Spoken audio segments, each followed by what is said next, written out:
Hi, this is Shravanti Banerjee and welcome back to my YouTube channel.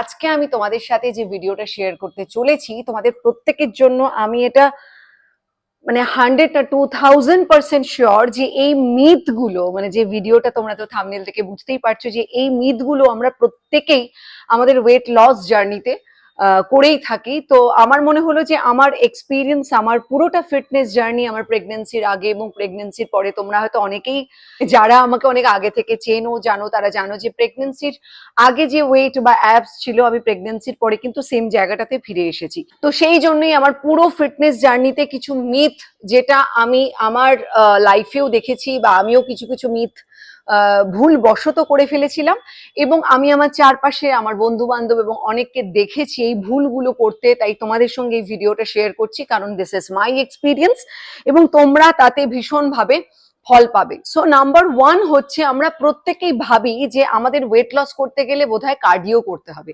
শুধু কার্ডিওই করতে হবে।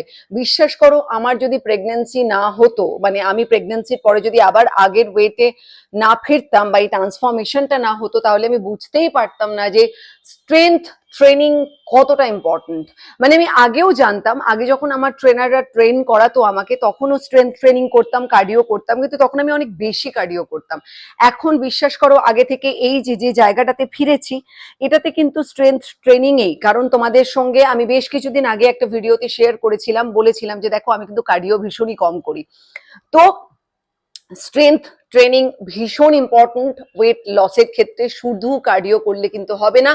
আর তাছাড়াও একটা এজের পরে আমাদের মাসেল লস হতে থাকে, সেই জন্য অ্যান্টি এজিং এর ক্ষেত্রেও বা রিভার্স এজিং এর ক্ষেত্রেও কিন্তু স্ট্রেংথ ট্রেনিং ভীষণ important. Number one.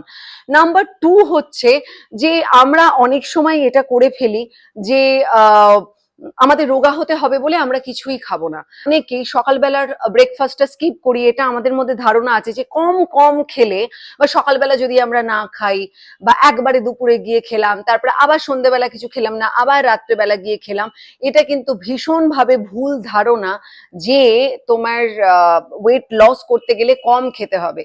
Weight loss করতে গেলে যদি হেলদি ওয়েতে আমরা ওয়েট লস করতে চাই তাহলে আমাদের যেটা করতে হবে ব্যালেন্সড মিল, ব্যালেন্সড ফুড, ব্যালেন্সড ডায়েট করতে হবে এবং তার সাথে আমাদের চেষ্টা করতে হবে ক্যালোরি যাতে ডেফিসিট করে। মানে আমরা অনেকেই কি করে ফেলি বলতো, প্রচুর খেয়ে নিই এবং যতটা ঝরাই তার থেকে অনেক বেশি খাই। তো আমরা যতটা ঝরাচ্ছি তার থেকে কম খেতে হবে, বেশি খাওয়া যাবে না।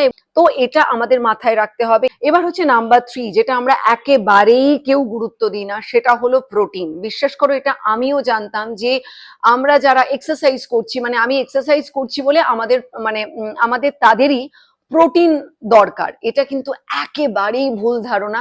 কারণ আমাদের যদি কখনো ডাক্তাররা কোনো প্রোটিন খেতে বলে আমরা সেটাকে ইগনোর করি বা বাড়িতেও আমরা সেভাবে প্রোটিন নেওয়ার কথা ভাবতে পারি না। আমি তোমাদেরকে বলছি যারা এক্সারসাইজ করি, যারা জিমে যাই, যারা না যাই, এমনকি প্রেগনেন্ট ওমেন, সমস্ত ক্ষেত্রে প্রোটিন কিন্তু ভীষণ ভীষণ ভীষণ ভাবে ইম্পর্টেন্ট আমাদের মাসেলের ক্ষেত্রে, আমাদের স্ট্রেংথের ক্ষেত্রে। বিশ্বাস করো আমি রিসেন্টলি মানে তোমরা অনেকেই জানো যে আমার vegetarian, so vegetarian source protein বিভিন্ন জায়গা থেকে প্রতিদিন আমাদের ডায়েটে ইনক্লুড করতে হয়। কোনো একটা জায়গা থেকে প্রচুর প্রোটিন যেহেতু আমরা পাই না আমরা যারা ভেজিটেরিয়ান, তো সেই জন্য যেটা করতে হয় মানে আমি সকাল থেকে, এটা তোমরাও করে দেখতে পারো, ভীষণভাবে হেল্প পাবে। জাস্ট যদি শুরুও না করো তাহলে এইভাবে ভাবো যে আমার সারাদিনের মিলে ব্রেকফাস্ট, লাঞ্চ অ্যান্ড ডিনার এটা একটুখানি চেক করো যে এই প্রত্যেকটা মিলে প্রোটিন আছে তো। সেটা একবার জাস্ট যদি প্রোটিন খাওয়ার অভ্যেস না থাকে, তোমরা প্রোটিন ডায়েট শুরু করতে চাও, তাহলে আমি বলবো প্রথম জাস্ট নিজের ফুডটাকে দেখো যে প্রোটিন আছে তো।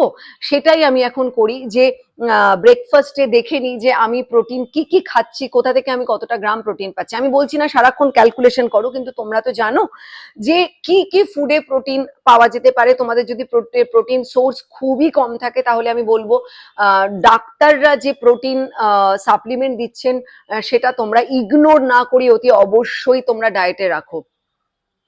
নাম্বার ফোর হলো যে যেটা আমি আমার লাইফে প্রচুরকে করতে দেখেছি, সেটা থেকে আমার একটা না একটা সময় কিউরিওসিটি হয়েছিল, অনেক আগের কথা বলছি, মানে কোভিডের আগের কথা বলছি, মানে আমার প্রেগনেন্সির আগের কথা। এই যে ধরো ফ্যাট ডায়েট, ডিটক্স ডায়েট, বা ধরো এই তোমার হঠাৎ করে কিটো ডায়েট, এই যে ডায়েট গুলো আমরা করি, আমাদের ভুলে গেলে চলবে না যে এগুলো প্রত্যেকটাই কিন্তু শর্ট পিরিয়ডের জন্য। আমরা যদি সাস্টেনেবল একটা কিছু করতে চাই, তাহলে আমাদেরকে যেটা করতে হবে, সঠিক খাওয়া দাওয়া, স্ট্রেংথ ট্রেনিং, কার্ডিও মানে এক্সারসাইজ, সঠিক ডায়েট, ব্যালেন্সড ফুড এবং কিছু নিয়ম মেনে চললেই কিন্তু আমরা হেলদি ওয়েতে ওয়েট লস করতে পারবো। আমি অনেককে দেখেছি যে কন্টিনিউ এই ধরনের ডায়েট ফলো করতে করতে একটা সময় কিন্তু শরীরের ডেফিসিয়েন্সি দেখা দেয়। তোমরাও দেখবে আশেপাশে অনেককেই এটা, এবং তখন ডাক্তাররা বকাবকি শুরু করে, আমরা ডিমোটিভেটেড হয়ে ভাবি যে আমার জন্য বোধহয় এগুলো নয়, আমাদেরকে পেট পুড়ে খেতে হবে। তা কিন্তু নয়।